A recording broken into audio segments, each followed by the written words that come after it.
தாய் தமிழ் உறவுகளுக்கு வணக்கம். கட்சியில் முக்கிய பதவியை வழங்கினார் எடப்பாடி என்ற தலைப்பில் இந்த காணொளியை காண்கிறோம். கட்சியில் முக்கிய பதவியை வழங்கினார் எடப்பாடி என்ற தலைப்பில் இந்த காணொளியை நாம் காண்கிறோம்.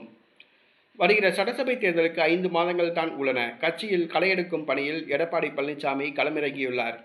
கட்சியில் பொறுப்புகளை வாங்கிக் கொண்டு செயல்படாமல் இருக்கின்ற கட்சி பொறுப்பாளர்களை கட்சி பொறுப்பிலிருந்து விடுவித்து வருகிறார். ஆற்றல் மிக்க, செயல்பாடு மிக்கவர்களை, துடிப்புள்ளவர்களை கட்சியின் பொறுப்பாளர்களாக நியமித்து வருகிறார். சட்டசபை தேர்தலில் வெற்றி காண வேண்டும் என்பதற்காக இந்த முயற்சியை எடுத்துள்ளார். தற்பொழுது கட்சியில் முக்கிய பொறுப்பை ஒரு இளைஞருக்கு வழங்கியுள்ளார். ஆம், அதிமுக மாணவர் அணி தலைவராக அபிஷேக் ஜேக்கப் என்பவரை நியமித்துள்ளார். இவர் சென்னை பூந்தமல்லி பகுதியை சார்ந்தவர். சென்னை மண்டல தகவல் தொழில்நுட்ப அணி மண்டல துணை செயலாளராக இருந்தவர் அபிஷேக் ஜேக்கப்.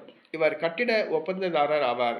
இவரை அதிமுகவின் மாநில மாணவர் அணி தலைவராக எடப்பாடி பழனிசாமி நியமித்துள்ளார்.